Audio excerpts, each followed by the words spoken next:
오늘 우리에게 주시는 하나님의 말씀은 마태복음 6장 9절에서 13절까지의 말씀입니다.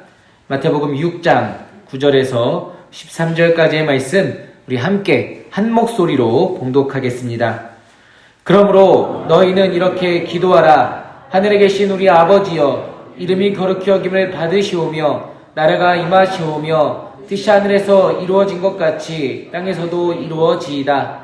오늘 우리에게 일용할 양식을 주시옵고 우리가 우리에게 죄 지은 자를 사하여 준 것 같이 우리의 죄를 사하여 주시옵고 우리를 시험에 들게 하지 마시옵고 다만 악에서 구하시옵소서. 나라와 권세와 영광이 아버지께 영원히 있사옵나이다. 아멘. 할렐루야. 매일 새벽을 깨우며 하나님의 말씀으로 하루의 시작을 여는 우리 모든 새벽 예배자들 가운데 오늘의 시간을 통해서 기도의 지경이 넓어지는 그 은혜가 함께하기를 간절히 소망합니다. 우리는 지난주부터 계속해서 주기도문의 말씀 한 구절 한 구절을 살펴보며 기도의 참된 뜻을 알아가는 시간을 갖고 있습니다. 이제 내일이면 이 주기도문 강의 시간도 끝이 나게 되죠. 지난 주기도문 강의 시간들이 여러분들의 신앙과 삶에 도움은 되었는지 궁금하기도 합니다. 적어도 이 말씀을 준비하는 저에게는 깊은 은혜의 시간이었고 저의 기도를 다시 한번 되돌아보고 점검해보는 시간이었습니다. 여러분들에게는 어떤 시간이었는지 궁금하기도 하네요. 부디 바라기는 이 주기도문을 통해서 여러분들의 기도의 지경이 넓어지고 더욱 신앙의 깊이가 깊어지는 시간이었기를 간절히 소망합니다. 저는 이 주기도문 강의를 준비하고 묵상할수록 그냥 이 주기도문이 하나의 단순한 기도문이 아님을 더욱 깨닫게 되는 시간을 가졌던 것 같습니다. 이 주기도문은 우리의 삶과 절대 떨어질 수 없는 기도문이었고 우리의 삶의 등불과도 같은 기도임을 더욱 느끼게 되었습니다.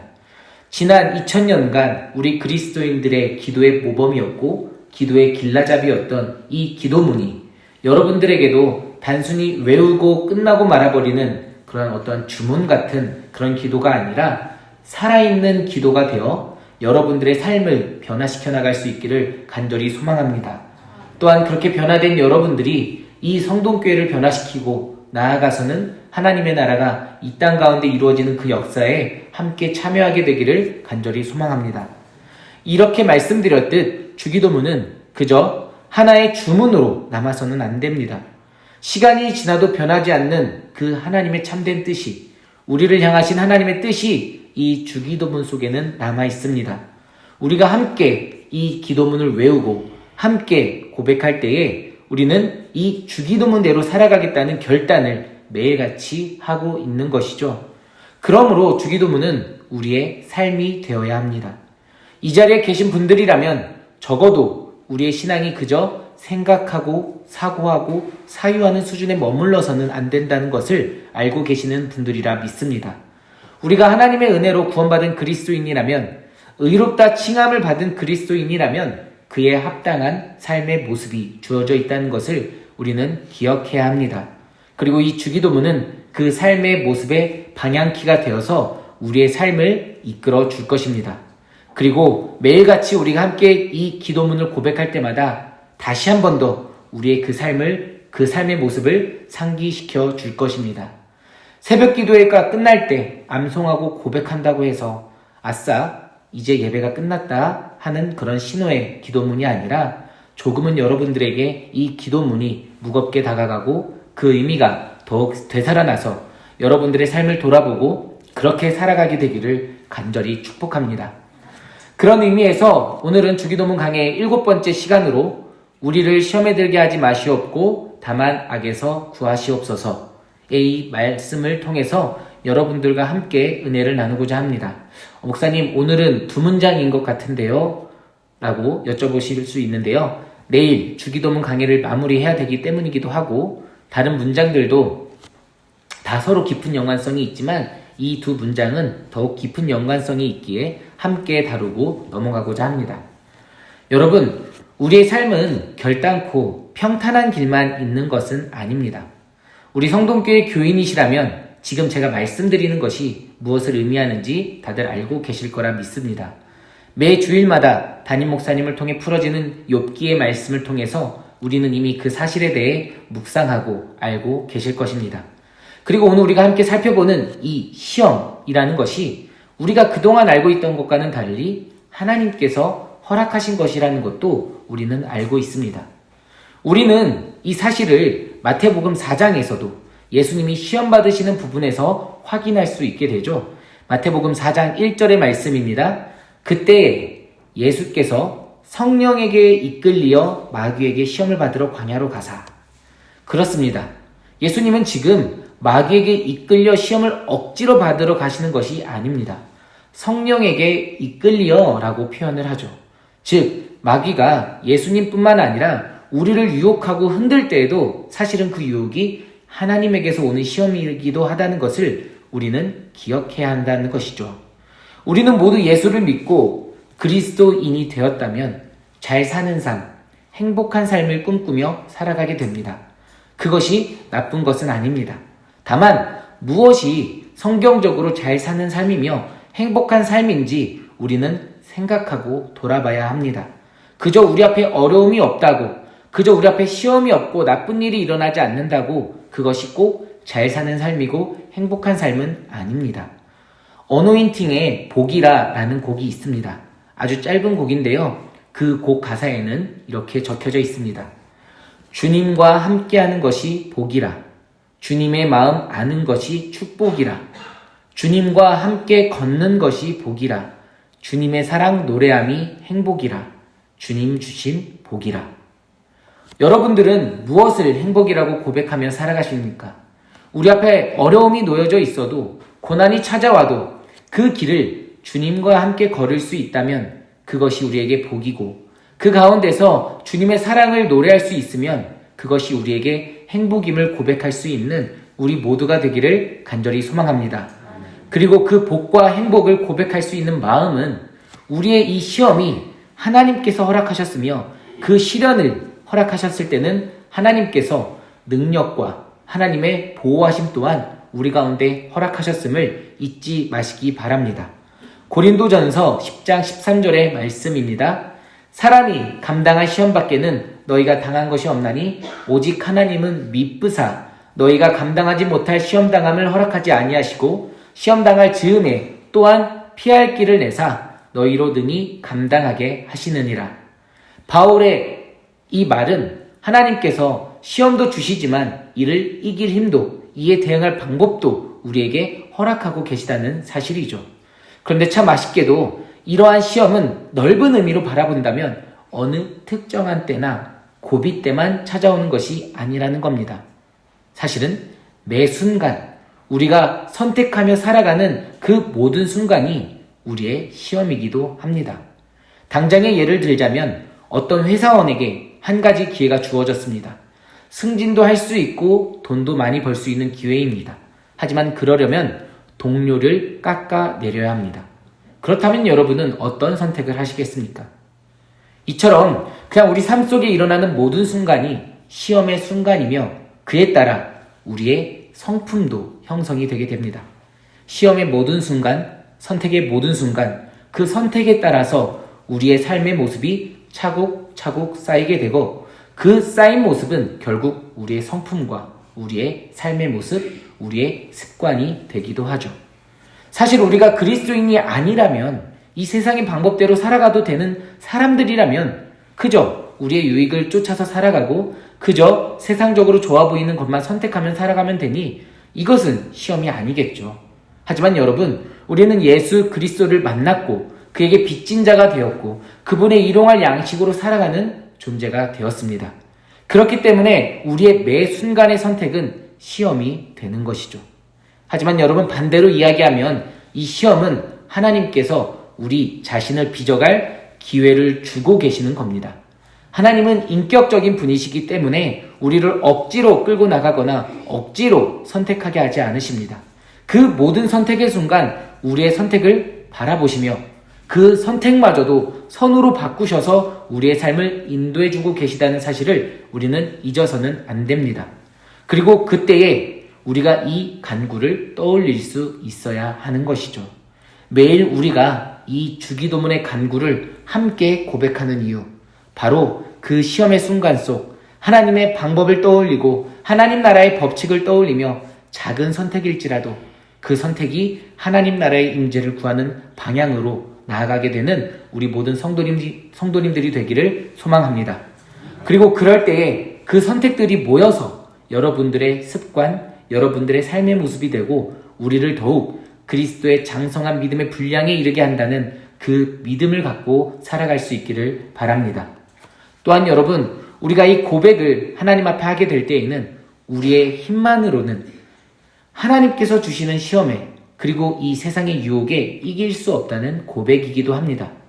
시험이 두렵다고 우리가 하나님 앞에 고백하는 것은 우리의 수단으로는, 우리의 방법으로는, 우리의 힘으로는 그 모든 시험을 이겨낼 수 없음을 고백하며 하나님의 지혜를 구하는 것이죠. 우리 자신을 믿는 그 힘으로 그 시험을 이겨나가고 우리가 나아가는 것이 아니라 하나님을 신뢰하기 때문에 하나님을 신뢰하는 그 믿음으로 이 시험을 이겨나가며 우리의 매 순간의 삶을 결정해 나가야 하는 것입니다. 그것이 주님과 함께 걷는 삶이며 그것이 참된 행복의 삶입니다. 목사님, 그래도 제가 믿음 생활이 몇 년인데요. 그래도 저는 다른 사람들보다는 잘 선택하며 습관도 잘 만들어 온 것 같은데요. 라고 생각하는 분들이 있을 수 있습니다. 하지만 고린도전서 10장 12절의 말씀에는 분명히 이렇게 기록하고 있습니다. 그런즉 선줄로 생각하는 자는 넘어질까 조심하라. 우리는 매 순간 교만하지 말고 조심하며 살아가야 합니다. 주님께서 오늘 우리에게 가르쳐주고 계시는 이 기도는, 이 간구는 우리가 살아가면서 겪는 모든 선택의 순간 속, 모든 시험의 순간 속 우리에게는 하나님의 도움이 계속해서 필요하다는 사실을 고백하는 것임을 잊지 마시기 바랍니다. 우리가 어제 살펴본 다른 사람을 용서해야 하는 일, 그 용서를 위한 자비가 언제나 우리 안에 넘치는 것은 아닙니다. 우리의 힘으로 용서를 하려고 하면 지치고 힘든 순간이 언젠가는 오기 마련입니다.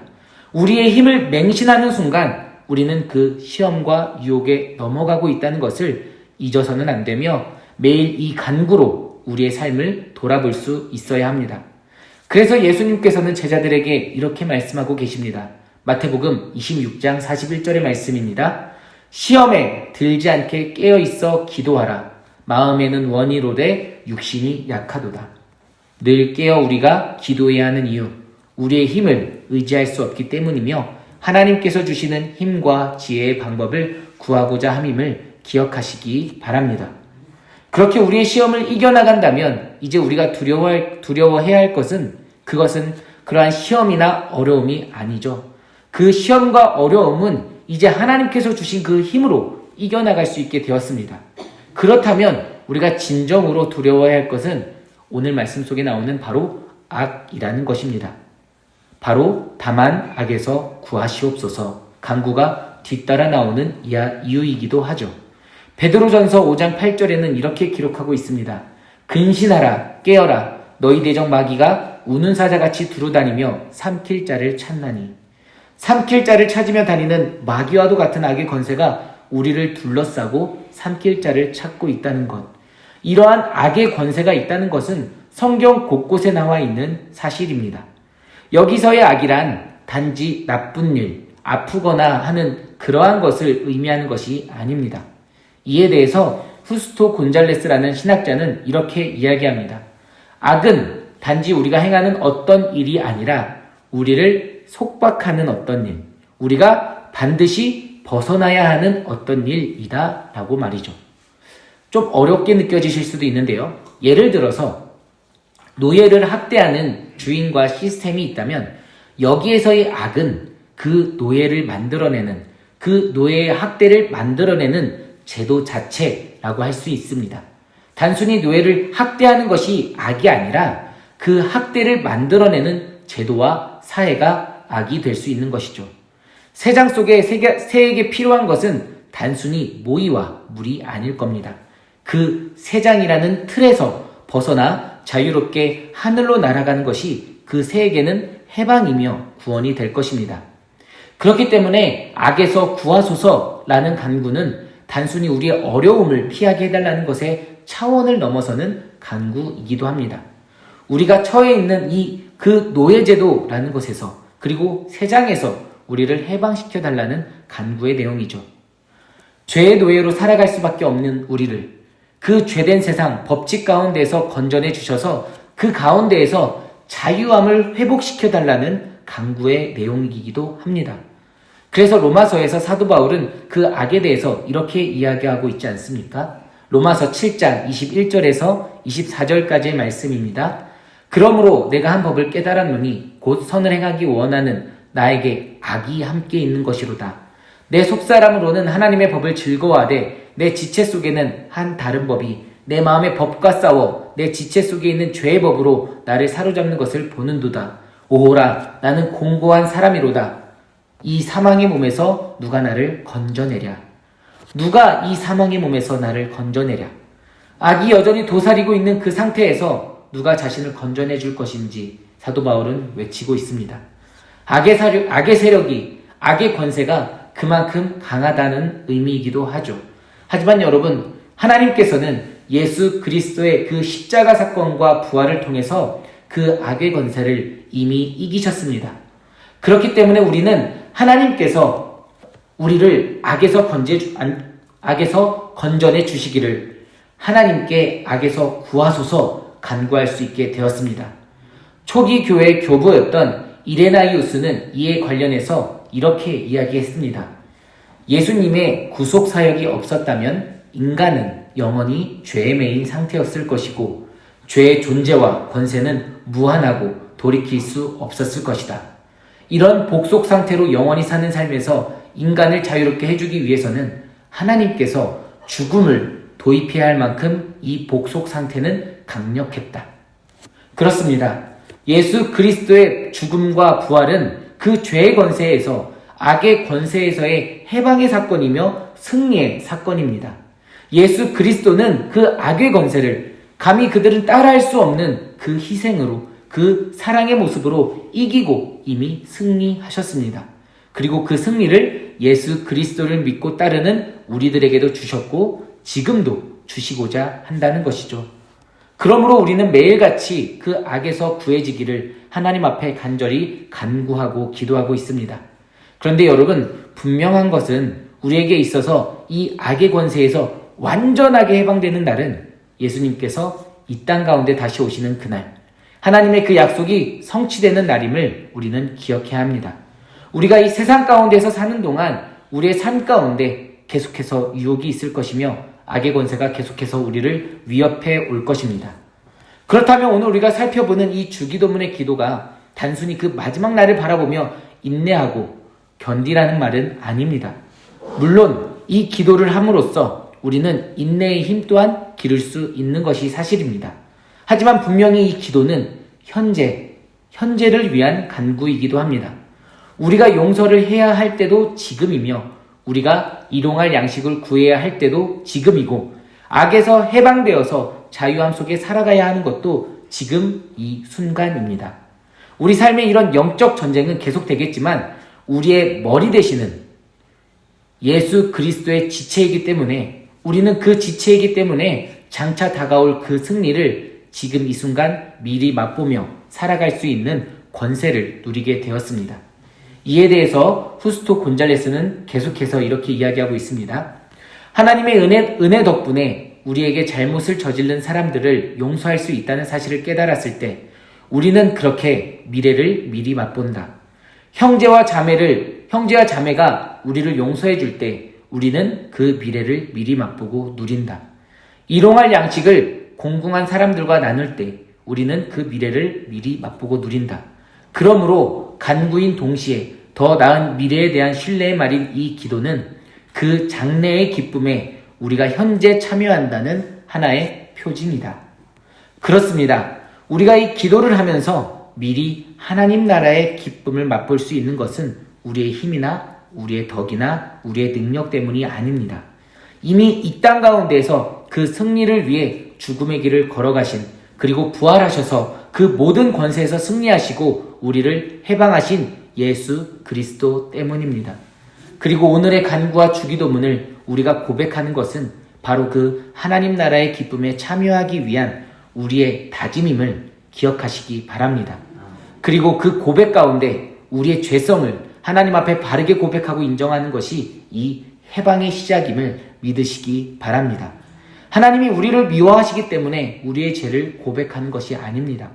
오히려 우리를 너무 사랑하시기 때문에 하나님의 그 은혜로 우리를 언제든지 용서하고자 하시며 하나님의 형상으로 우리를 다시 회복시키실 것을 기대하고 믿기 때문에 우리의 죄를 고백할 수 있다는 것을 믿으시기 바랍니다. 사랑하는 여러분, 마지막으로 우리는 꼭 잊어서는 안 되는 것이 있습니다. 우리가 함께 살펴보고 있는 이 주기도문은 나를 위한 기도가 아니라 우리를 위한 기도임을 우리는 잊어서는 안 됩니다.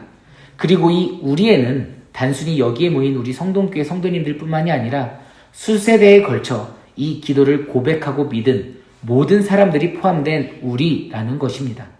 악의 권세는 단순히 우리 성동교회나 나 하나만을 향해서 그 영향력을 행사하고자 하지 않습니다. 사도 바울은 이에 대해서 이렇게 말합니다.